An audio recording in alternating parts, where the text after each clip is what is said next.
Hello everyone, today we have a very special episode. We're here with my mum, and today we're going to be talking a bit about her childhood, a few things in between, and basically where she is, where we are now. So, hello Mum, hello Therese. Hello Max, hello Mash. Okay, that's a good start. How are you today? I'm good, thank you. I'm good. Excited to be getting my 15 minutes or 3 hours or whatever. However long it is, they usually take a little bit of time. Yeah. So, I've already lost my train of thought. Oh, That's not good, is it? no, it's okay. Yeah. Well, I'd prefer not to get you in these circumstances, I guess. Okay. You know, like I did want to have a podcast with you, Yeah. of course. But yeah, probably happened a little bit sooner for some reasons. Do you want to talk about that now or? Well, I was kind of aiming to have it a little bit later on, but I mean, I've already started, so Okay. You want me to talk about that?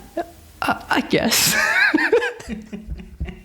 I guess. Oh dear. All right. So recently I was diagnosed with motor neurones disease, which is a terminal illness. So I guess there's a little bit of urgency around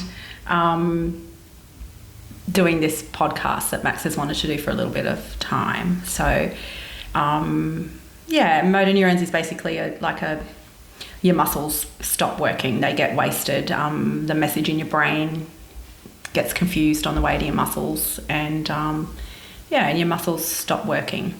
So it's not a very good one to have, but we've got it, and we're just living in the moment at the moment. So yeah. We've joked about it a little bit about how she's basically more lucky than a lotto winner because this thing is so rare. Yeah. So I'm an overachiever. yeah. Yeah. It's been a rough couple of weeks, like for everybody, especially you and the kids, and me. Bit rough, bit of a shock. Not really much you can do about it, and not a lot known about why you get it. So here we are. Again, just trying to do something every day that is good and not thinking too far ahead. Yeah. It's been crazy to me how courageous you have been through this as well. Thanks, Max. Like, Jesus too. Christ. It's okay. It's okay. It's pretty shit, actually. A little bit. Yeah, it's pretty shit. And I'm not really ready to leave you kids. That's the saddest part for me, is like not being quite ready, and you guys are all not quite set up yet. You're all kind of on your way in your own way, but so that's hard. But we've got a little bit of time, so we just get things set up as best we can for now. I think for you probably weren't really expecting that diagnosis. No. Because you're someone who, until there's actual evidence and facts, you don't really need to know about things. Yeah, well, I kind of think of it as, let's get an actual diagnosis, not get diagnosed by Google. Yeah. And yeah, there was a bit of that going on. yeah. I mean, it was a guess, you know. Yeah, so yeah. But yeah. Yeah. God damn, just happened to be happened to be the thing. The big one. Yeah. So, I probably, because I go to the gym every day, picked it up probably a lot quicker than what some people would have, because I had really clear things on what I could do and now I can't do. And like there was a few weeks ago where we were in lockdown and I wasn't going to the gym, and I'm like, I think I'm a bit better this week. But it was only because I wasn't going to the gym and I wasn't noticing that there were things I couldn't do. So, yeah, I have trouble doing like getting dressed is difficult. Doing burpees is not possible for me anymore unless I use a big box. Sit-ups, that kind of stuff. Undoing jars and cleaning. So you're going to have to do all that, Max. That's cool. I'm building up the schedule. Yes. Yeah. Yeah. So, yeah. Someone's got to do it and you just want to lay down. Yeah, So I'm going to take it easy. I'm playing the MND card. yeah, Clean the house, please. Yeah. that's fine. So now that that's kind of out of the way, I wanted to ask you a couple questions. So how, like, I know you grew up on a farm. Yep. Were you always living there in your childhood? Were you anywhere before that? I probably moved to the farm when I was probably maybe 3 or 4, I think, roughly. We had just like I remember 2 little houses. We lived first in Frederick Street in Wynyard in Tasmania, which is up the northwest coast. Then we moved just down the road a little bit to Belton Street. And I think maybe I would have been about 4 when we moved to the farm. And that was 70 acres up near the Pine Forestry, Aldina Road. And that was like a fairly big homesteady type house. My dad was a trotting driver, so it was mainly horses, but he also farmed animals and cows. We had pigs. We used to joke about my dad, going down and talking to his mates in the pig pen, Porky. We had chooks and ducks and had a massive garden. And we had like fruit trees and, we used to go mushrooming and picking berries and all that kind of stuff, like really... Mushrooming as in just vegetation, right? Just for eating, yeah. Like they grow on the grass and you pick a bucket of mushrooms and take them back. I was never really a big mushroom. My mum is a straighty 180. Yeah. It wasn't hallucinogenics. No, I've never done drugs, ever. Not my thing. And, so we lived off the land a lot and that was a pretty good life. Like we had a little creek running down the back. We'd go fishing sometimes. Oh, wow. We had a lot of cats. We had a barn. It was nice. We had bikes. Our driveway was a half-court basketball court, somewhat. We used to play a lot of basketball as kids. And it was quite a simple life. Our water came from the creek. It was like pumped up from the creek. Our milk came from the cows. So a lot of like a fair bit of living off the land, I would say. Yeah. That's awesome. Yeah. Yeah. And a lot of land, like we had 70 acres, so there was plenty of room to go off exploring and stuff.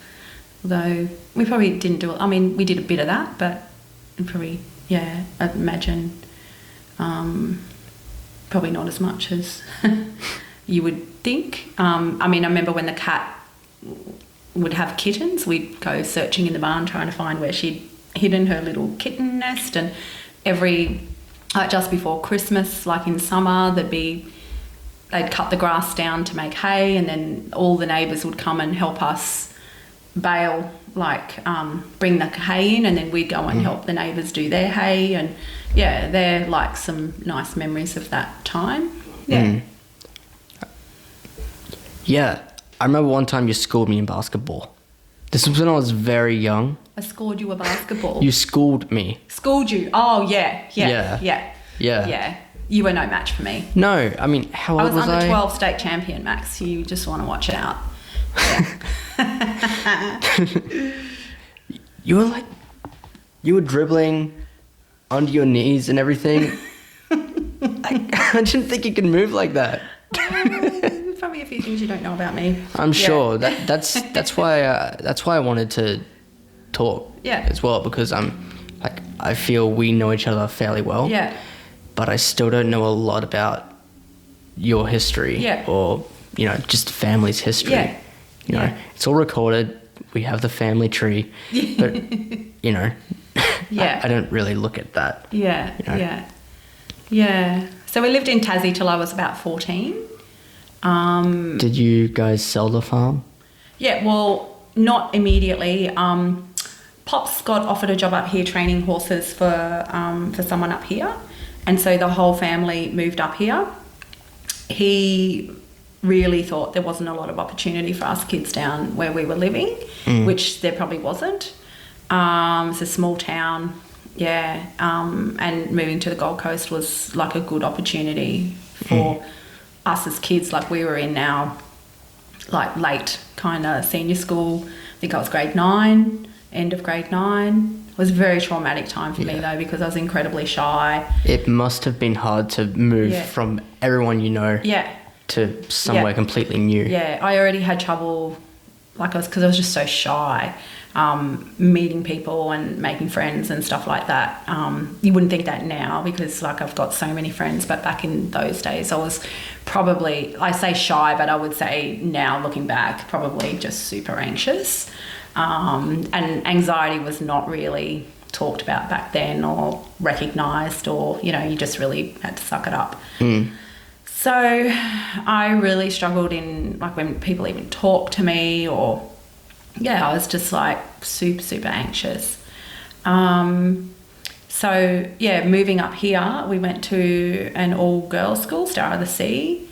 I found that really hard. I just felt like I was, I'd moved from, country kid living on a farm to moving to the Gold Coast, and going to a school where I really felt like I didn't fit in.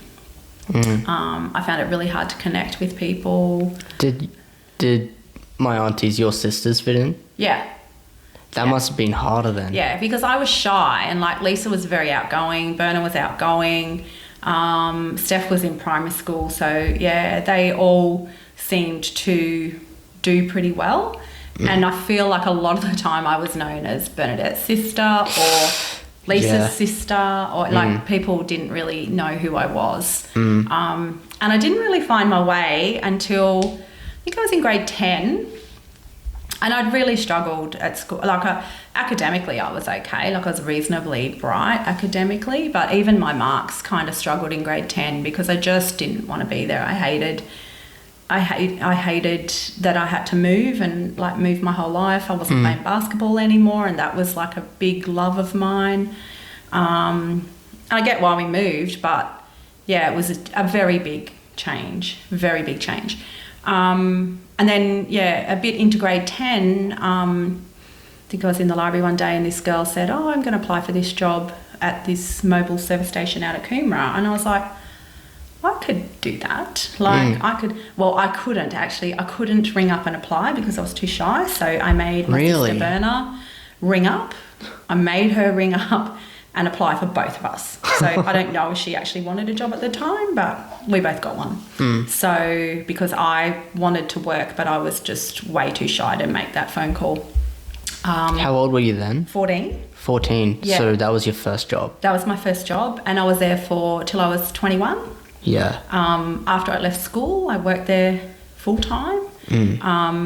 I did pretty well at that job actually. I ended up being a supervisor, and then I got a couple of overseas trips because our service station won this, you know how different workplaces and stuff have the best of, they called it, I think, Circle of Excellence or something. So we won that, it's best presented, and I don't know what else it was, selling products and blah, blah, blah. But anyway, we won that Go Mum. a few times. So I got a trip overseas to Hawaii and one to Hong Kong with the mobile gang. And that was super fun. I kind of found my place at work. I felt like I fitted in. I felt like I was good at something. Oh, that must be nice. Yeah. After so long. Yeah, and I kind of had friends at work rather than at school so much. Yeah. And I worked a lot. So much that by the time I was 17, I bought a house, a little unit. I had enough deposit to do that back then. I think it was 48 grand or something the house was back then. You know, it'd be nice if that's what they were still worth. But sorry, how much did you put down for it? I think about 10,000. Not bad. I'd saved that. Surprisingly, working in a service station, back then, I don't know what it's like now, but that was like quite good money compared with what my friends were getting after they left school doing different jobs. I was probably earning 3 times as much as them. Granted, I was working Sundays and Saturdays and, you know, getting the double time and all that kind of stuff. Yeah, but well, if they're at uni, then they'd have a time constraint as well. Yeah, yeah. So because you didn't have that, you'd be able to focus more on... I worked full time, yeah. True. And I liked working there. It was good. I've still got friends that we get together every now and then. My old boss, I'm in touch with. You told me about her. Yeah. Like she would be in her 80s now, but we still get together every now and then, the group of mobile people. Like I've got some lifelong friends. I mean, one, Mari, one of the ladies that I work with came down to Tassie for my wedding. I'm still friends with people from there. So, yeah. And then I left mobile to move to Tassie. I just felt like a change. I can't believe I did that now. So you moved back? Yeah, I moved back to Tassie. I moved to Hobart, where my sister Berna was living in Hobart. So I moved down to live with her. And then I... lived with her, and then she was living with Dad at the time as flatmates, and that's how I met Dad. So the first day I moved to Tassie, he was basically the first person I met when I got off the plane, and then that's how we met. And like a few years later, we ended up getting married, and we had. How old were you when you met him? I think I was 21. Oh, so that's where you were at when you were my age. Yeah. Okay, yeah. That was one of my questions. Yeah. I was 21. So I'd had a house for like a property, like a little unit that I'd rented out for about 4 years. So at that point, Dad struck gold. Well, yeah, because he got me. Yeah. But no, not really. Like Dad was working. He was selling cars and doing all right for himself. I worked in a servo when I first went down there, but then when I was at the servo, I got offered a job in a office type environment. So I went and worked there. I found the servo just so cold because it was at the bottom of Mount Wellington, like the main street into Hobart. But all I would look at, it was the middle of winter, was this mountain covered in snow all day, and it was so freezing. So I got an office job down there, and once we got married and we bought a house down there, sold my house up here and bought a house down there, and had decided to have kids. So we had Jack, who is the eldest. Jack was born with cerebral palsy, and Jack passed away when he was 17, which was really sad. He had significant disabilities, but he also had like a super happy life. So he had a lot of love around him. Yeah. Super proud of being able to give him a happy life. And I think the reason we had such a big family was so we could have people around Jack. Yeah. So that was your plan. Well, we wanted... I know you wanted Ziggy. Yeah, we wanted to have a family that... Because we didn't know what Jack's disabilities were going to be when he was a baby. Like, you don't know for the first few years because, like, you don't know if he's going to talk, you don't know if he's going to walk, and you're not going to find that out until they don't meet milestones, basically. But far out. Yeah, so, I mean, we probably had a fairly big indication that he wasn't going to walk or talk. But we didn't know if he was going to understand. Like Jack was very engaging, even though he didn't talk. Like he could hold a room. Yeah, Absolutely. He could get your attention. He had a lot of people that loved him. Every now and again, because he couldn't talk. Yeah. But he was able to kind of say, "I love you." Yeah. I remember that. Yeah, and he just was a beautiful boy. He was a beautiful boy. And, we sadly lost him when he was 17. And, that was, like, I feel like, having Jack in our family meant that all of you kids had to be super resilient. As in, like, you had to suck a lot of things up. You had to give up a lot of things because we had Jack and we weren't able to like on school holidays, we might go to the shops, but then we'd be there an hour and Jack would be uncomfortable, so we'd have to go home. We couldn't go to the beach because we couldn't have the wheelchair, you know, at the beach. There was a lot of things that you... Endless trips to the Marta. Yeah, lots of trips to the hospital. Yeah, that's a school holiday lots of activity. that. Going to Jack's appointment and throwing you in the Starlight room while we went to the appointments. And like Jack had a lot of surgeries over time, so there was times where he was like pretty sick. And you kids just had to kind of deal with that because Jack had to take priority because he just needed... He needed it. Yeah, he needed it. So I think because of that, like... all of you kids are fairly independent and resilient and like are compassionate, you know, as well. Having been through like having a brother with a disability, losing a brother, the grief around that. Even being in the room when it happened, like... Yeah. For you, that probably wasn't the best. I didn't know that it was happening at the time. Yeah. You know, like when that was all happening, I knew we were going room for room. Yeah. You know, we would all go in, have a few words, but I had no idea that it was goodbye. Yeah. You know, that we were all around and... Yeah, I know. And you were so young. I was, I was 10? I think I was 10 or 11. I think you probably would have been 10, maybe 11 because it's been 10 years, coming up 11 years, so maybe 11 or 10. I don't know. Pick one. It's still a big thing for a 11-year-old to see, man. I don't really know. Like at the time, I guess I was just in autopilot and wanting you all. And then after Jack had passed, I could see that you were very distressed. I mean, obviously we were all distressed, but I feel like if I had my time over again, I probably would have, like, I think the other kids, it was good for them to be there, but I feel like for you, it probably wasn't that good. But I don't know, at the time, I just thought that was something that you would want, but then I realised, like, yeah, that probably was a bit of a mistake, but not much we can do about it. Playing it back, I mean, I don't know what the right thing would have been for me to do, honestly. You were losing your brother. Yeah.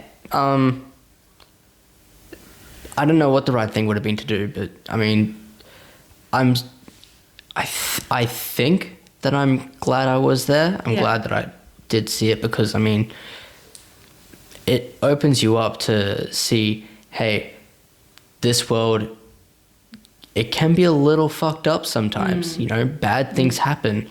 And I mean, maybe I didn't cope too well. I spent a lot of years on video games, maybe. Like, as soon as I got home from the hospital, I went to go play Fable 3. Yeah. But I think that was your escape. Yeah, it was. Yeah. And I think, I don't know, it was difficult because there's 4 kids, dad, everybody's grieving. You probably flew under the radar a fair bit because you didn't act out. You played your video games and you were very easygoing, like nothing really too much bothered you. I think we saw like acting out in the other kids in different ways. And I think, probably you did fly under the radar a lot because you weren't causing any dramas, and pretty much the squeaky wheel was getting the oil because like I only had so much I could give. Like I was trying to kind of keep everyone on track, I suppose, and I guess the appearance was that you were on track because you weren't running away from home or having arguments or, you know, having trouble at school or, you know, any of those things. So, which is, I kind of regret, but at the same time, I'm not sure like, if I had my time back again, I just basically was just putting out fires at that point in my life. Like whatever needed dealing with that day was what got dealt with. And I was trying to work and Dad was struggling with his health. Yeah, there was a lot going on.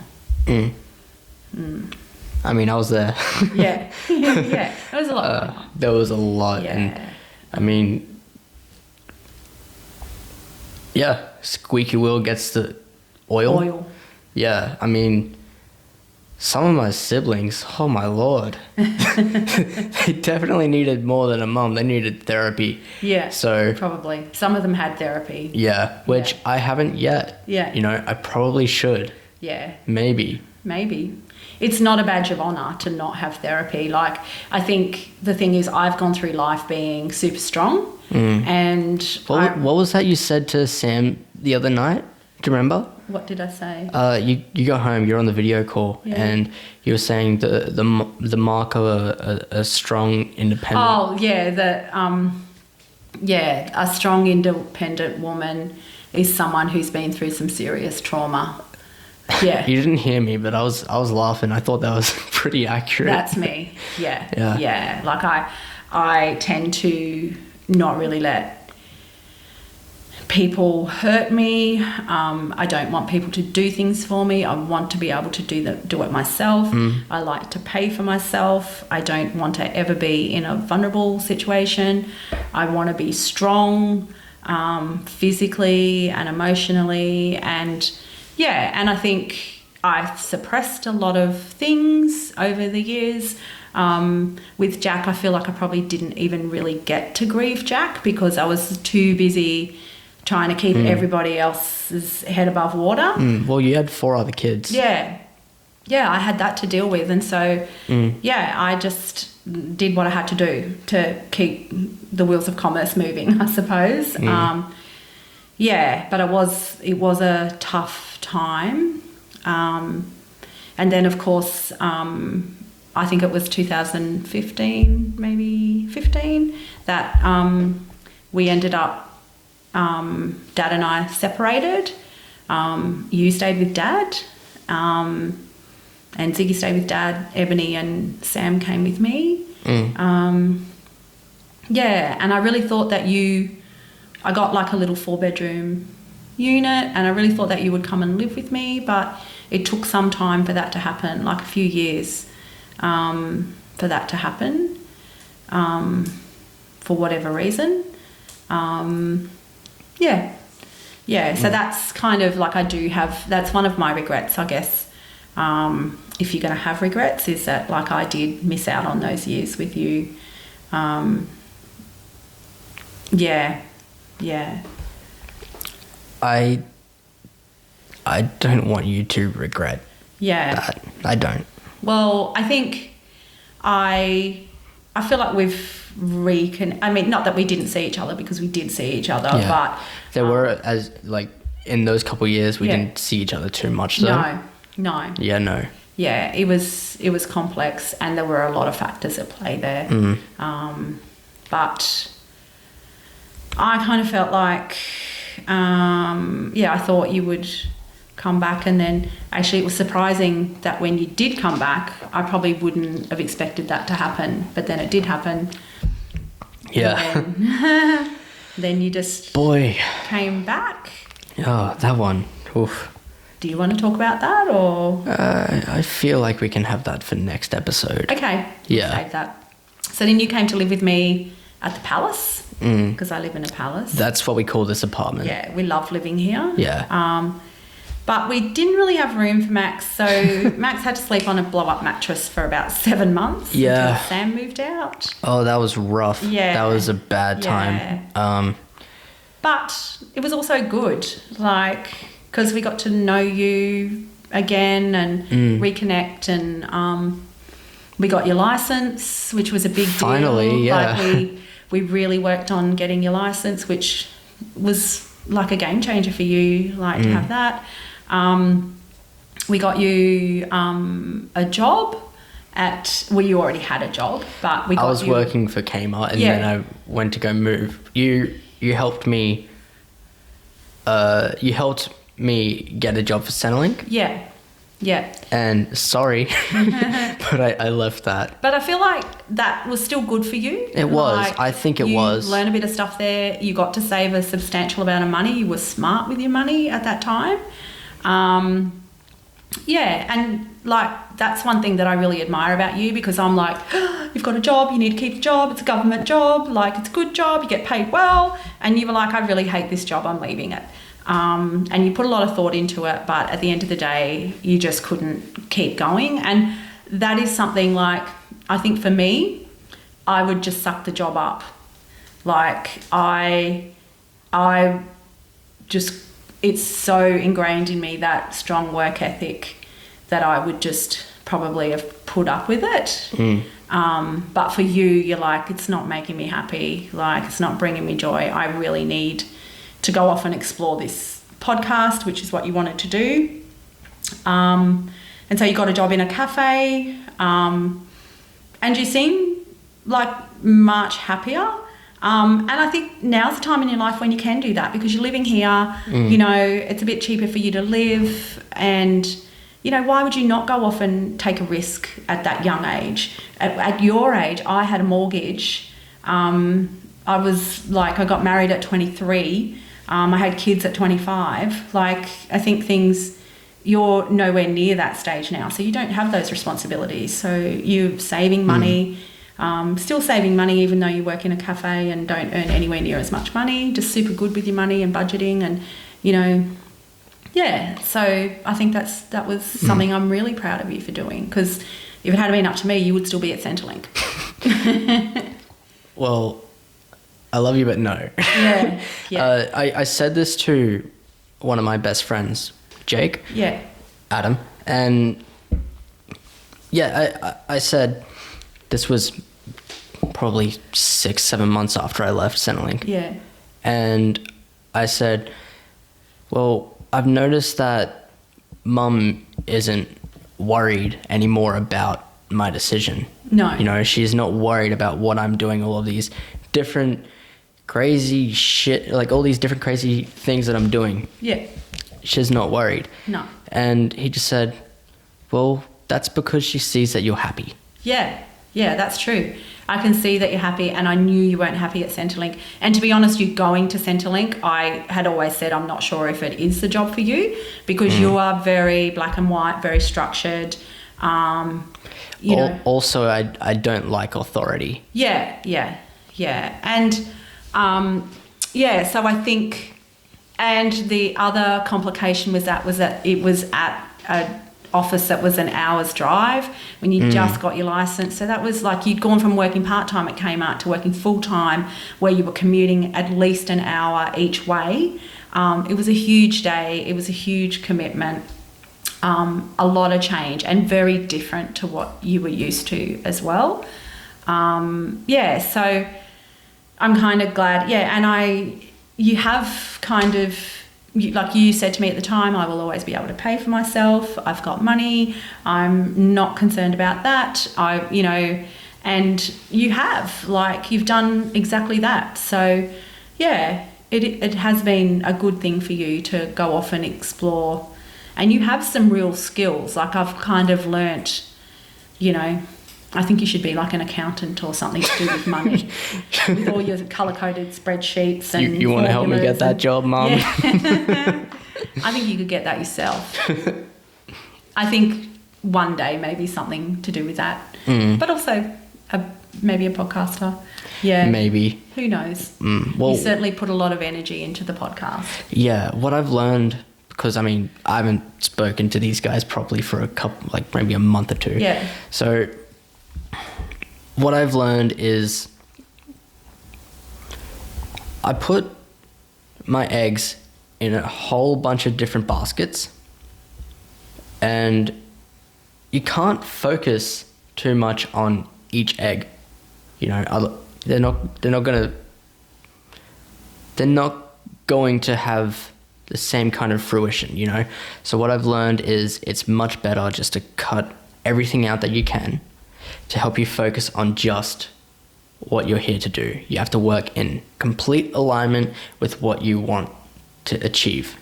And that has been more of the journey that I've been on for a little while. Yeah, you're certainly very committed and determined, and when you decide that you're doing something, that's what happens. For example, you're reading every day, 30 minutes every day of a self-help book. How many days? I think today it's 123 days. Yeah. I haven't done my reading just yet. Yeah. But I did journal. Yeah. Yeah. So you're doing things to you're all about self-improvement, trying to get better. Anything in the way of that to me is a liability. Yeah, trying to carve out your way. You're doing some really good things, like you're doing PT, you're going to the gym every day, most days. Most days. Yeah, yeah. You're really working on what goes into your body. Like you're pretty healthy. You're not drinking. You just, healthy mind, healthy body. Yeah, just doing really well for someone who's 21. That's a young age to have that amount of commitment. And and you've got good friends. You've found your tribe, which can sometimes be hard. Took me a long time to find my tribe. And my tribe has me. Yeah. Yeah. Yeah. Yeah. Just when people heard the news. Yeah. So many people messaged me, and you know, it's just so beautiful. Yeah. Yeah. Because when things really get mucked up. Yeah. You know that those are the people that you can rely on. Yeah. Yeah, they're the people that are there for you when you need it. Yeah, I felt the same. Like I've got. I'm sure so yours would friends. be. So many more messages. I mean, because you're the one that's kind of facing it. Yeah. You know? And I just count my blessings. I'm so lucky to have that because I get through things by talking about them, like I always have done. Maybe not as a kid, and maybe that was my problem. Like I didn't really connect with people as a kid. I really only learnt to be a friend with people maybe when I moved back to Queensland, once we had kids. But I've got some really good friends, and I'm glad I got through that anxiety kind of side of things. But, I think the thing is that everybody finds their way. Mum, you worked very hard to get yourself to be so outgoing. Yeah. Yeah. Like when I was younger, I remember I don't know how much did you weigh? Like 107 kilos. That is ridiculous. And look at you now. Yeah. Like, you're looking great. And that's Thank not you. because of the motor neurons. No. I earned it. Yeah, you did. Yeah. And it's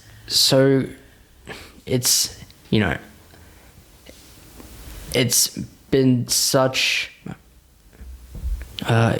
it's been really nice to have that positivity around. Yeah. Because my other role models aren't really role models. Yeah. And when I moved over to here, Yeah. I could see that you were exercising. I see, what's this? A clean kitchen? What's this? Yeah. So to see how much more happy you were here. Yeah. I mean, you were calling this place your palace. Yeah. Like, come on. I'm a queen. Yeah. Then you've got. Yeah. You always switch up, but Yeah. you have a bunch of cards. Yeah. Usually they're just birthday cards. These ones are about like, hey, stay well. Sorry, we can't really do that, can we? Yeah, it's kind of happening. But no, they're kind. Yeah. They're kind things from people. Yeah. But going back a little bit, I just want to say I don't want you to feel regret about the way that you raised me. Yeah. Because, I mean, even when that whole thing was happening with the separation between you and Dad, it was my decision to stay at Dad's. Yeah. And there wasn't anything you could do about that. No. And when it comes to with Jack as well, I mean, like, as a man now, I want to make sure that I'm there for, like, I was there for when my dog Maury died, and I wouldn't want him to be alone. Yeah. Want to be there for you. Fuck. Oh, Max. Fuck.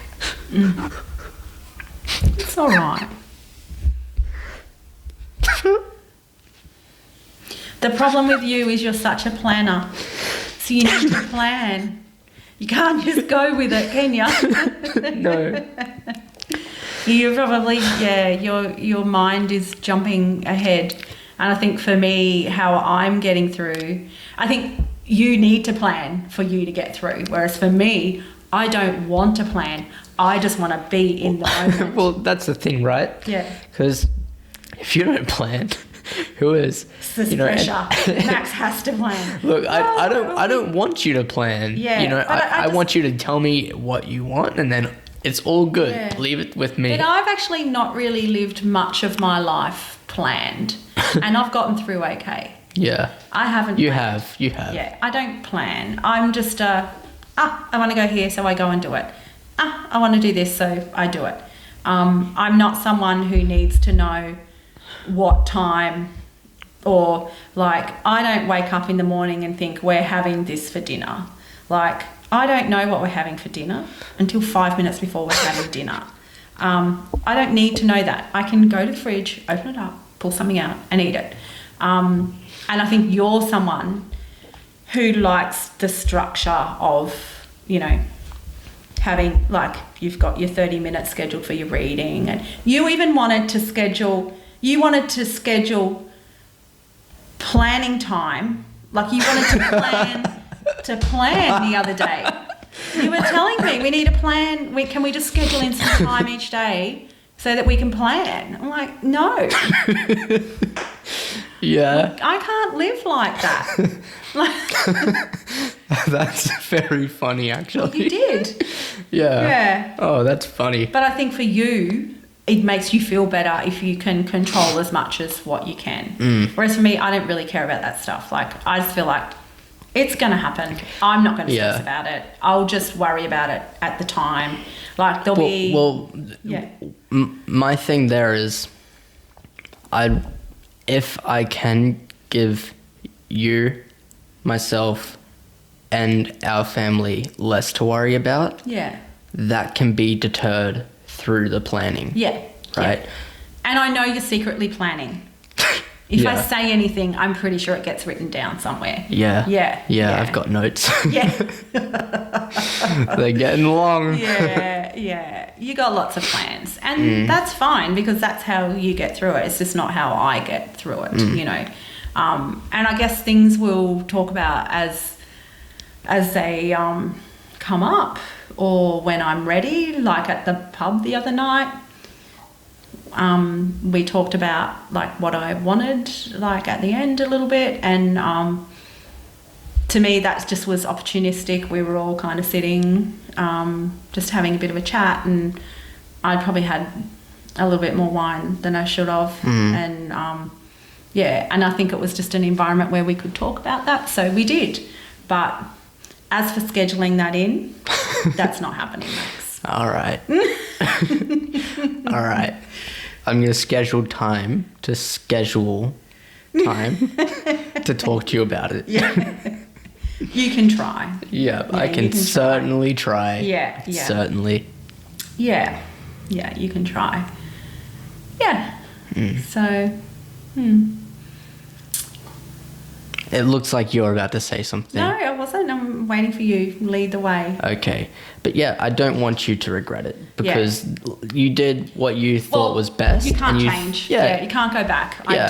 I do know that. And I just feel like at that time, I feel like, well, you missed out on your mum for a few years, and I just think that's quite sad. But you've got me now. And that's right. It's a really nice dynamic in the house. There's three of us here, you, me and Ebony.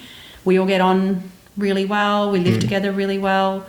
Max has got us a dishwashing schedule. Max has got us on track.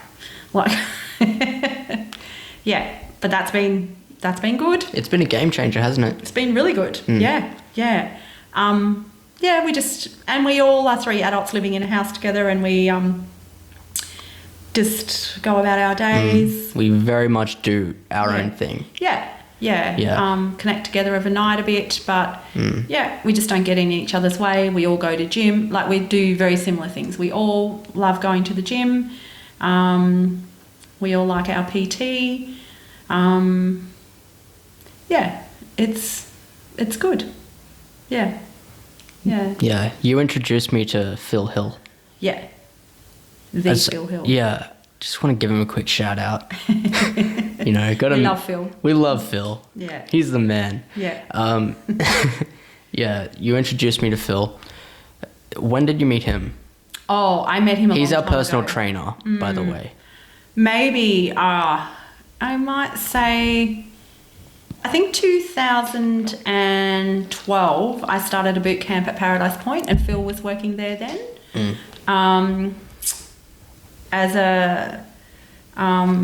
As one of the helpers on the boot camp, and I did that for a few years, and then Phil left and went to Snap at Parkwood, and I didn't see him for a few years, and even like I went to Snap at Parkwood, but I didn't train with Phil for a little while, and then I started.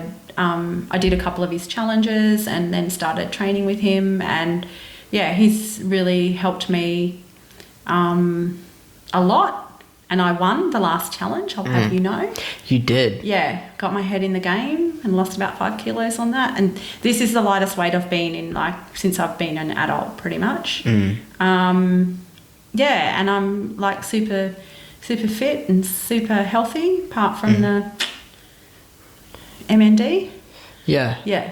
I think that's part of what makes this harder to deal with. Yeah. Because you worked very hard. Yeah. A lot of self-improvement focus as well. Plus you had 4 other kids to worry about. Yeah. Plus work, you have a lot less of it. You have a lot less time to play around with. Yeah. But you just own it. Yeah, I think you always make time for what you love to do, and I know it's not really an excuse to say you don't have time to exercise, because you do, if it's a priority. Yeah, if it's a priority. So Did you have to practice being organised? No, I think I've just always been quite determined, quite strong in the mind. When I first started exercising, it was because my doctor started to nag me about my weight. And that was when I was 107 kilos, and he said to me that I was at risk of diabetes. And that was about 2009, I think. And I was gave all these excuses why I couldn't. And he's like, do you want me just to nag you about it? And I'm like, okay, let's do this. So every month he called me in and got me to weigh and for the first few months I just, probably gave a bit of BS about, I'm exercising, I'm walking, I'm doing this, doing that. And I think he knew I wasn't. He's like, you need to put Jack in his wheelchair and you need to push him around the park, and you need to be breathing heavy, So I probably did that for about a year with that doctor, and I lost weight, and he kept setting new goals each time, and I felt like this doctor is never happy with anything I do. And then I got to be able to run 1 kilometre without stopping, which was just so huge for me. I look must back have now. felt great. I did. I look back now and I think that is so pathetic. But anyway, 1 kilometre. But I was so proud of myself. And then we got a treadmill at home, and I started just running on the treadmill. And when I got to 3 kilometres on the treadmill, I decided I could brave it and go outside. And I forgot about that thing. Yeah. And then I started running just 5Ks, and then I kind of set myself a goal. I went to the doctor and I said, I've ran 5Ks without stopping. And he was like, that's really good. I didn't think I could run 5Ks without stopping. I'm like, finally. He's acknowledging me. And I joined a gym and did a few challenges. And that year, I started exercising, I think, in the October. And then the following year in the July, I did a 10K run at the Gold Coast Marathon. And then the following year, I did a half marathon. Jesus. And I just in my head set myself a training schedule, worked it all out, knew that I had to be at like so many kilometres by the end of this month, so many kilometres by the end of that month. And I just was really strong in the mind. And you've very done disciplined. Tough Mudder as well. Yeah, I did Tough Mudder, which was like, I think 21 Ks. That's probably the toughest thing I've ever physically done. Yeah. Yeah, that was pretty tough. Did you meet your friends while you were exercising, or? Yeah, I've met a lot of friends while I was exercising. And I've got some friends to exercise as well. Good. So that's nice. The Queens I met just after I left Dad and moved over this way. And we just all answered a thing on Facebook to do a 28-day challenge. And that's where I met the Queens. So there was about 8 of us. We originally were called the Fab 8, and and then it's kind of got down to like about 5 of us that are sort of really tight, and and like some of us still train together now, but we're all still friends, and and I've got a lot of friends at the gym. Like it's kind of like my second home. Yeah. Yeah, and it's good having people that you can just say, like, I love even the coffee afterwards, and the, you know, that kind of friendship, and just with people who have similar values, similar things in common. Yeah, it's nice. You said that Tough Mudder was one of the hardest things you've done. What are some of your other greatest achievements? What are you most proud of? I'm really proud of the half marathons. Like, I feel Me too. like, I'm proud of you, Mum. Yeah, the first half marathon I did, I would say, was the biggest achievement of my life. Like, I never thought that I would ever be able to do a half marathon. And that I'm just so proud of that. And then to go on and do 3 more half marathons, I'm proud of the mental strength that it takes to do that. And just that I can push myself, to do that. I think I went to uni when you kids were little. Like, the twins were 2, I think. Twins as in? Max and Sam. Me and Sam. Yeah. So I had 5 kids under 6, and then when you guys were 2, the other kids were all sort of at school. I went to uni and I studied full time. I did it from home, so it was like, external. Yeah. So I had to be super, super disciplined with that, and I'm really proud of the fact that I was able to get a degree. I studied full time for 3 years and got a degree. I'm super proud of my job. Like, I started there, and I just have kind of progressed over the years, and I absolutely love my job. I love my team. I love that I'm kind of well regarded and considered, to be like a good boss, and people, your clients love working with you. Yeah. That's another thing. I just love my job, and I just want, when people on my team come to work, I want them to be happy, because I just feel like you're at work a long time, and it's not fun if you don't like it, as you know. Yeah. Yep. Yeah. So I love that, and I'm proud of all your kids and everything that you've done. Like, you're only all at the start, but you've all got your own strengths and things that you've done that have made me proud, and independence, and like, look at this podcast. How many people your age would be doing something like this? It's pretty cool. At least not many people I know. Yeah. Yeah. Yeah. I just, like that you're all independent. You're all able to fend for yourselves. I'm super proud of that. And I've also got the love of my life, which is little Hayley, who she's the just best. True love. Like, I absolutely adore Hayley, our little grandbaby. She's 2 and she's just so cute. She's so cute. Yeah, I love her to death. So I'll let you be her favourite until you're gone, and then I'm taking that back. I feel like you are the favourite. Like, I feel like you can just be with Hayley all day, and Max walks in the room, and Max is the fun uncle. And I'm there for half an hour, and then I go to my room because I'm sick of it. But she just adores Max. She just absolutely adores Max. So, which is beautiful that we all have such a great relationship with her. And And I never ever thought that, because I thought, like, it was actually really hard for me, like, as a mum, just pretty much surviving. I guess I didn't have a lot of support, and I had Jack, who was very high and complex needs. So I didn't actually get a lot of enjoyment out of parenting as much, because it was just so much work and so busy. Yeah. I remember, like, fun can only times imagine. though. Like, I loved it when we would go down to the water over Christmas holidays and swim in that little lagoon thing. You know, I remember On those the pontoon things. the camping trip. We went to Carragara Island that time. I'm trying to think of where it was. We would bring Jack. It was like there were other disabled kids there. Oh yeah. What it was Sport that? and Rec, where we Sport and Rec. Sport and Rec. Sport and Rec. Yeah, like Okay. they would have little holidays for families with kids with disabilities, and you bring the family, and yeah, we would do that. That was a cool place. You and Sam, when we used to go, we would leave the other kids at home and we'd take you and Sam to Paradise Point, and you'd have a swim in that little encaged area, and then we'd always have to go and buy banana paddle pops. Yeah. You're such creatures of habit. Every time, banana paddle pop. Yeah.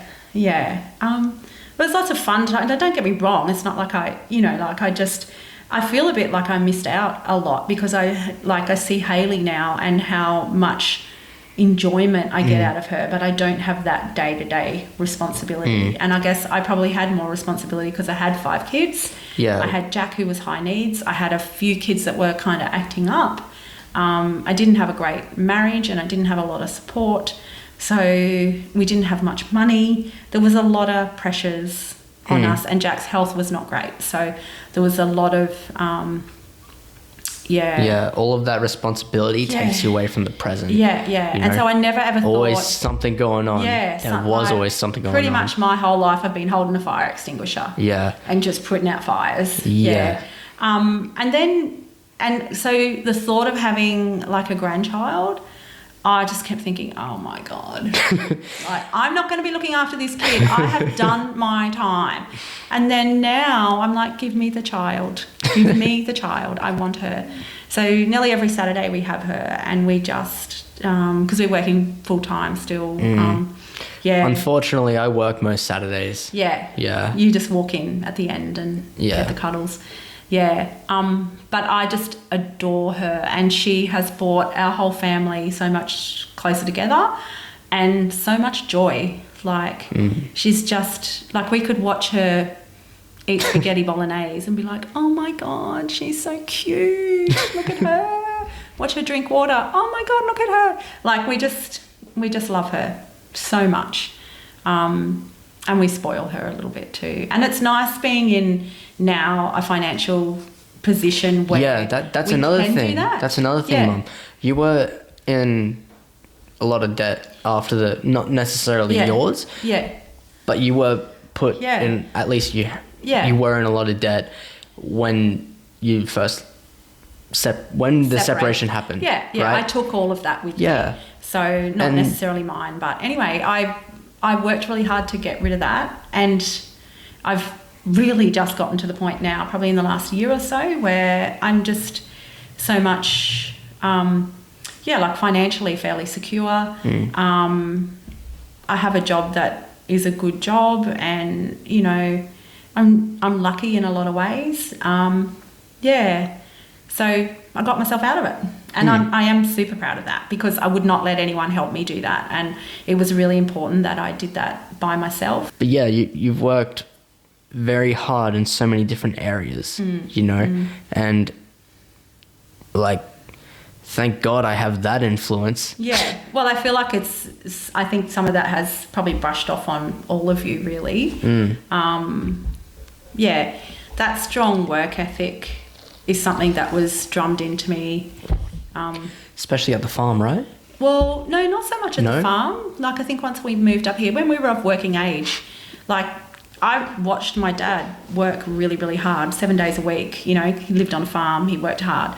And then Mum and Dad both worked in a little shop they had in Churn Park, but Dad still did his horses on the side. They always were doing something. Yeah. Yeah, always doing something. Dad and Mum were flipping houses for a bit there too. Just that work ethic has always been there. It's not an option for me to not work. Never has been. And I've worked hard. Like when I'm at work, I give you 100%. Lucky that I love my job, so thank God. Yeah, I can do that. But I really have loved my job. I don't think I've actually had a job that I haven't liked. And I think sometimes it's not really about the job. Sometimes it's about the people that are there. You know, it's good when you have good work colleagues and like just nice people. I think I'd be terrible working from home because I really connect with people a lot, and I would miss that. You know, that connection with people is something that's really important to me. You had to study from home. How'd you go there? I was really disciplined with the study because I only really had 3 days a week where I had time to do it because the kids were at school and I think you guys were at kindy. And so those 3 days, as soon as I dropped you off, I would hit the books and just do that.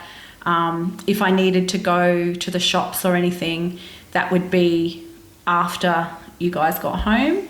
I'd have to just take you with me to do that. I would hang washing out when you were home. I just never did anything other than study when you weren't there. Like I really had to make good use of that time.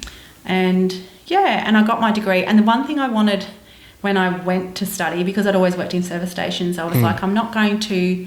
If I've got to go back to work after having kids, which I clearly had to because we needed the money, I don't want to be working in a service station for the rest of my life. So that's why I went to uni, and I really just had one goal of getting a government job, which is so old school really because, I mean, government jobs are not that secure these days, but I don't even know if it was about security. It was just that, I guess, perception. But I did get a government job. I went to work at Quitline as a counsellor.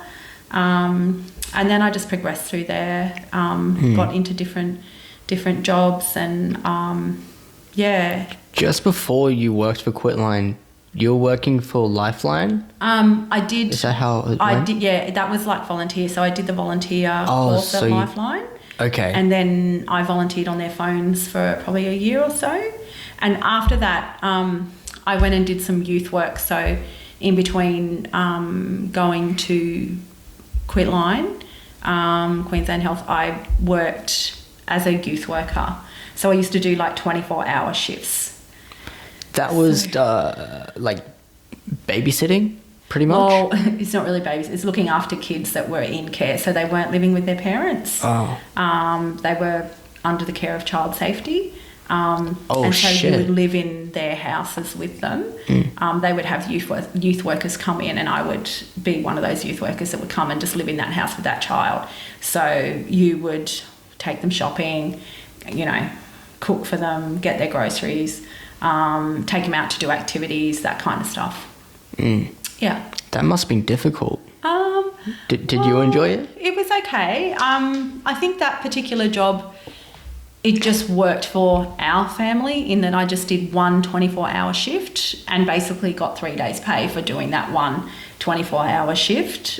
And so I would be away for 1 day, but then that would be like the best option for the family, you know, at the time. So, well, I thought it may not have been the best leaving your kids for 24 hours, but, you know. Well, it was, how old would I have been?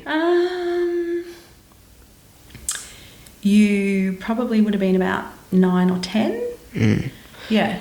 Because, I'm sorry, I don't really remember too much of that. No, you were young. You were probably just...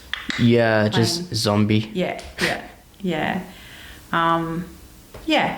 So it used to be like a weekend day. I think I would like go off a Sunday morning at like 7 a.m. and come back 7 a.m. Monday or something like that. Yeah. So I didn't do that for very long. It was probably like a year or something, and then I got the job at Quitline and went there, and then and then I just kind of moved on into another role, doing this other little service, which is where I am now. And but you're a team leader there now. Yeah, I'm a team leader. Yeah. Were you always a team leader there? No, Not when I was No. a quit line, yeah. I don't As a think you would have counsellor. been. No. Yeah, yeah. So I've been a team leader for I don't know, like 5 or 6 years. Mm. Yeah. Yeah, it's been good because it started off small and it's just grown. you Yeah. know, and I've kind of grown with it. I've learned a lot, and yeah, I'll be sad to leave because I'm leaving in like another week and a half or something. Yeah, but you know, it's okay because I want to spend time doing other things while I can. Yeah. Yeah. I'm glad you are leaving. Yeah. Yeah. Yeah. I'd prefer you to have your last day today. Oh, really? Yeah. Not even go back? Yeah, I would. I mean, Yeah. I'll like, it depends. I mean, obviously you want to finish things up clean. Yes. Yeah, but if that wasn't in the way, I'd say, fuck that. Just go to your cafes. Yeah. Go to the beach. Yeah. Go for your bike rides while you can still use your legs. Yeah. Like, Yeah. I'll yeah. still be able to use them in a week and a half, so I'm sure you will be, yeah. Yeah. This thing is a lot more of a gradual. Yeah, it's Yeah. gradual, yeah. And I think, yeah, like I'm hoping that I'm still good for as long as I can be, even though it's moving pretty quickly. Yeah, I just see no point in thinking about down the track. There's no point in that because I have really been worry about it when someone tells you need to worry. Like, there's no point me worrying. You've always said that. Yeah, yeah. And with Jack, I was the same. Like, I was probably a bit too casual sometimes. Like, but really, I'm not going to spend my life worrying about stuff. Like, You know, I think that's where my perspective was coming from when we were saying we think it's MND. yeah, It's like, oh, Yeah, I worry exactly. about it when I know. yeah, yeah. And really, it was just planting a little seed, so it didn't come completely out of the blue. But as it turns out for you, it did come completely out of the blue because you're not someone who really buys into that until the diagnosis is there. So, yeah, which is maybe good. You had a week less worry than what we did. Depends how you... Yeah, maybe. I don't know. Yeah. I don't know. I mean, it was Yeah. still happening. Yeah, yeah, yeah, it's still happening. Mm. Yeah, but, you know, What have you learned from this?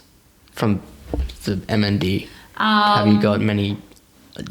Has it changed your perspective at all? well, I never ever thought work would not be important to me because I used to say I'll be working till I'm 80. I loved my job, but all of a sudden my whole perspective changed as far as work. And I do have little pangs every now and then thinking, oh, maybe I could just work a bit longer. But then I just think, don't be that person who works until you can't work and then you regret that you didn't do the things that you could do. Like, I look at my dad, he worked his whole life until he was 64. And then he got a brain tumour and died and never really got to enjoy like retirement or, you know, he just didn't get to do that because he was working. And, you know, his working also brought him joy. Like, he loved what he was doing. Yeah. But I kind of think that's a little bit sad that he didn't get to go off and, you know, travel and, you know, do maybe some other things that could also bring him joy, you know. Yeah, some people, in some ways, like we're all dying, but I just know that I am. So I've got like a timeline where I know that I need to make the most of this time. So I've actually, in some ways, luckier than a lot of people in that I know. So I'm doing it. Yeah, I'm not staying at work. And you can because- set things as straight as you can while you can. Yeah. But I also need to leave work clean and tidy. So otherwise that would cause me to be stressed. So I just need to leave it in good hands. So I'll stick it out for another week and a half. And I'm sure you'll leave it immaculate. Yeah. They'll fuck it up, but that's not on you. No, they won't. Don't say that, Max. That'll cause me stress. No, they Okay. won't because they're awesome. Yeah. Mm. So, Yeah, well, my perspective changed in a few ways Yeah. as well. So one of the ways is more all of the things that are going on, all of the little struggles you have externally and internally. When you hear something as serious as this, it brings you back to, hey, these things don't actually matter. Why am I spending my time even thinking about it? Yeah. It just forget about it. Yeah. Back to the alignment. Just Yeah. focus on what you're here to do, man. Yeah. Yeah. Like, yeah. be there for your family. Yeah. Take care of yourself. Yeah. I mean, I never stopped doing that. Yeah. Yeah. But just... And you know what? Credit to you, Max, because a lot of people would have gone off the rails, you know, but it's made you more determined to stay on the rails. Man, Mum, sorry, it doesn't make me want to. Like, things that are just a little bit harder to do now. Yeah, But yeah. I just, you know, business as usual. Yeah. You know, if someone else falls apart, it's more likely that someone else is going to fall apart. Yeah. You know, and you know, as a man of the family, I feel like I have to take care of, like, I have to be a rock, and not in the way of not taking care of myself, because that's what I'm trying to do. Yeah, yeah. You can only really take care of other people if you are prioritizing your health. Yeah. Like, just taking care of yourself Yeah. as well. Yeah. So... Yeah. But- And I think you're reaching out to friends and that as well. So you're getting support from your friends, which is good. I'm getting support from my friends so that the weight is just not too heavy on everybody. Like, yeah, there's some friends that I share more with than others, and some friends that I can be completely inappropriate with and have really inappropriate jokes with about the What situation. are you like inappropriate? Oh, probably not like what you're like. No. No. I'm a little bit vulgar. Yeah, I'm not that. But yeah, I know. Yeah. But yeah, like, I think humour is something that helps you get through as well. It always has helped me, like having a bit of a joke and a laugh and chatting and just talking things through. I mean, you don't really need, for me, I've not really needed a psychologist. It's more my friends that have kind of got me through. Yeah. They're so important, aren't they? Yeah, it is. It is really important to have friends. I cannot stress that enough, because I think that would probably be advice that I would give to all of you, is like, really cherish those friendships, work hard at them. Like, I have worked hard at my friendships. I've made sure that we've all caught up. You know, there's people that I catch up with every time I'm on holidays. I've just maintained those friendships. I've still got friends from my first job. I've got friends that I went to school with. Like, it doesn't take much to, especially with social media and stuff these days, to collate the gang and get everyone together. And it's not that difficult to do, and it brings a lot of enjoyment, like catching up with those people. Yeah. I really think that is one of the most overlooked pieces of wisdom that it just doesn't, no one really thinks about it, you know, even a couple of years back. You know, it's like you just don't reach out to people because you're just so focused on what you need to do that you don't even, you're not as concerned about, hey, what's this person up to? But you get paid back. I know. And like, I will notice that someone's gone a bit quiet, even like on Facebook or something, and reach out to them and and just have a coffee or something. And but then they're like the first person to reach out to me when I'm like, you know, you get what you give, basically. If you pick the right people. You got to pick the right people. But you want people who have similar values to you. So, you know, for you, that structure, you're good with your money, you're, you know, a hard worker, you're really focused on things. You're not, and you like going to your gym and that kind of stuff. So you're not going to be best mates with someone who goes to the pub and gets pissed every week and is like, you know, eating shit and you know, doesn't work, and you know, that's not your tribe. No. Like, your tribe is people who have similar values to what you have. Yeah. It's not that I want to be friends with those people, but yeah, keep your distance a little bit. Well, I think it's not your tribe. Yeah, that's more Because that would probably, for you, do your head in if you were with someone who wanted to go and get on the, you know, go and get drunk every Friday night, and that's not something you want to do. No. That's not someone that you would necessarily want to be friends with, because you're not similar in that way. Yeah. No, I went to nightclubs a couple years ago. Yeah. And I was there trying to talk about all this philosophy and all this crap no one wants to hear about when they're having a drink. Yeah. Yeah. And every conversation I'd start, it's like, hey man, how's your night? Good, mate. I'm drinking Jack Daniels. It's like, oh, fuck off. Yeah. Yeah. Not you again. Yeah.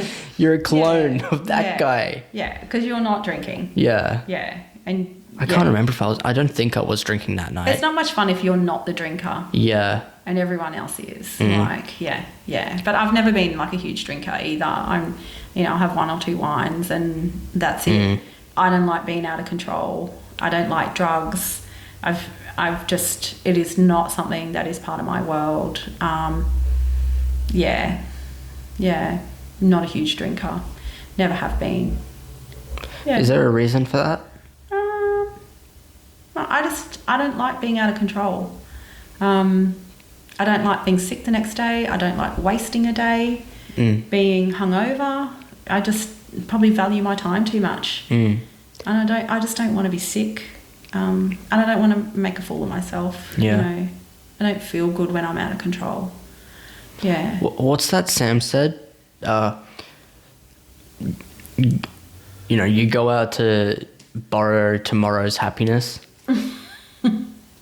I haven't heard that one before. Yeah. But I think it's pretty accurate. Well, Sam likes to party. He does. She does. She does, yeah. And always, like, just sleeps in a mood after as well. Yeah. It's like, yeah, you definitely did borrow tomorrow's happiness. Sam How much did you drink, man? Loves to party. Loves dancing. Yeah. Is very social. Yeah. Yeah. That's Sam, though. Yeah, that's Sam. Yeah. And We are Sam very different. has people in Sam's world that are similar, that do those things because they're the types of people that he connects with. Yeah. Those similar values. Oh, that she connects with, sorry. Yeah, similar values. Yeah. I'm not sure I don't think you would have heard about this. When this whole thing was going down, because Sam wants to move back up, but I also spoke with Ebony and I said, because I have so many more friends now, they can rent some, but they have to pay me back. They have to get, they can borrow some of my friends, but they have to give them back. I think Sam will be fine. Yeah. Well, I've got a lot of people who may be good for Sam. Yeah, maybe. Sam's always been fine to kind of... Yeah. Very extroverted. Friends. Yeah. Very extroverted. Yeah. I wish I could be like that sometimes, like be able to hold those conversations, and she's really good at that. Yeah. I could probably take a few notes. Yeah. You probably could. I think you do all right. You got plenty of friends.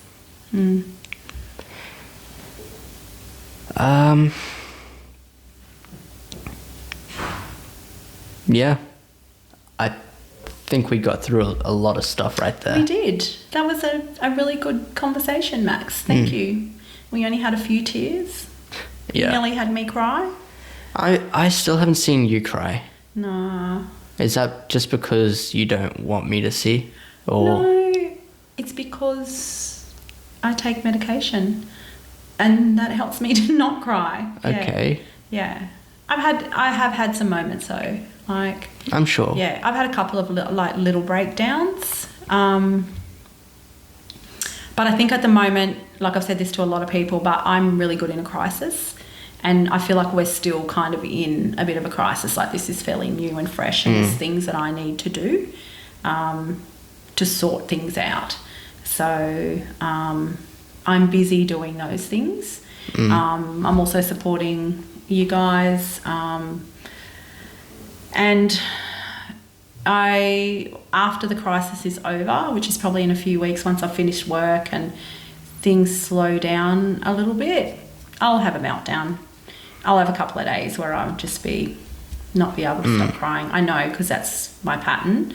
But then I'll just pick myself up and head off to a coffee shop, or the beach. Yeah. I love the beach. It's good for the soul. Go cry out on our balcony, Mum. Yeah. We'll shut the door so we can't hear you. I don't know. Like I think that's a joke, by the way. Yeah, I think I'm a fairly strong person. I'm not sure that that's a great thing. I think it is. Yeah. I think it is. But I can only hope that I'm as good at. I mean, I hope that I am useful in a crisis. Yeah. Oh, I think you would be useful in a crisis. I bloody hope so. I mean, but it's okay to cry too. Yeah, it's not against that. It's just a really sad situation, and it really does suck. And there's only been, I've said this like a few times lately as well, there's only been 2 times in my life where I've really felt like this, sorry for myself. This is one of them. And the other one was when Jack was born with cerebral palsy. I was like, what the hell? Yeah. Like, why? Oof. I didn't do anything wrong. I didn't even have a Panadol when I was pregnant. And then, this happens. And now this has happened to me, and I'm fit and healthy, and, it just doesn't seem fair. But at the same time, it's what I've been dealt. I just need to suck it up. I need to just, like I said, be in the moment, focus on each day, and not move too far ahead. Leave that to me. Yeah. You've got it, Max. You've got the planning sorted. Yeah. Not yet. Yeah. No. But yeah, I mean, I don't think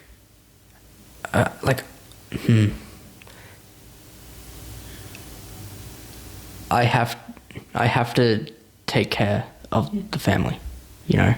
and I don't want to be misinterpreted as, okay, so are you going to stop taking care of yourself? Because I need to take care of myself to do that.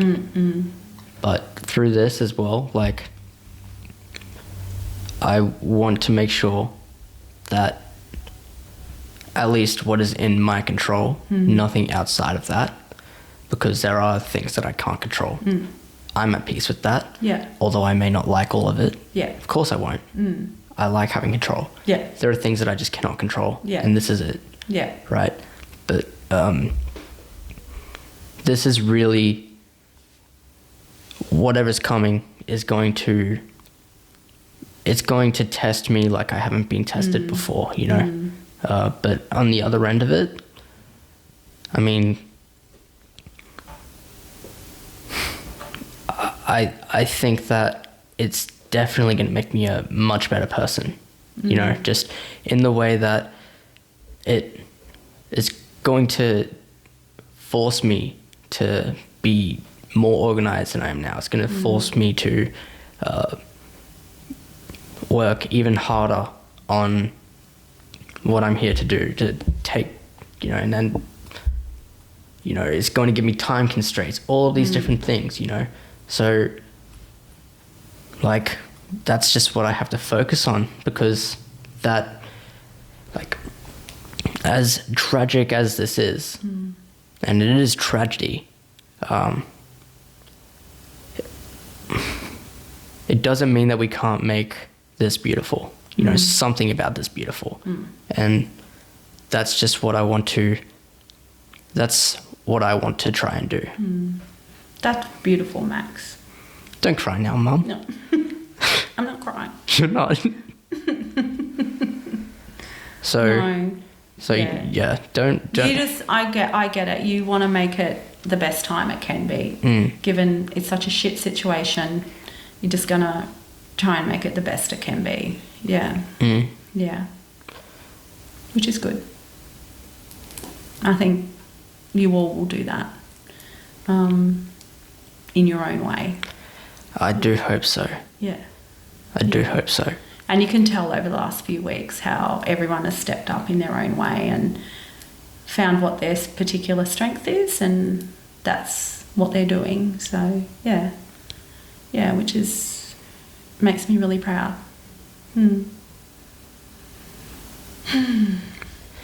Well, yeah.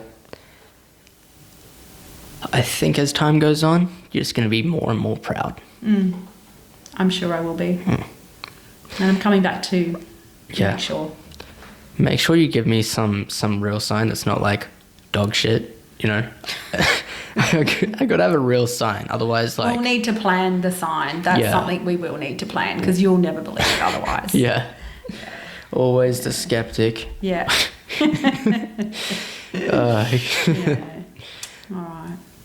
Well, let's end this before we cry. Okay. Well, Hug. yeah, let's do it. Love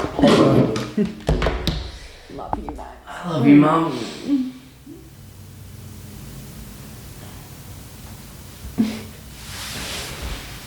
All right. Thanks, guys. We'll see you next time.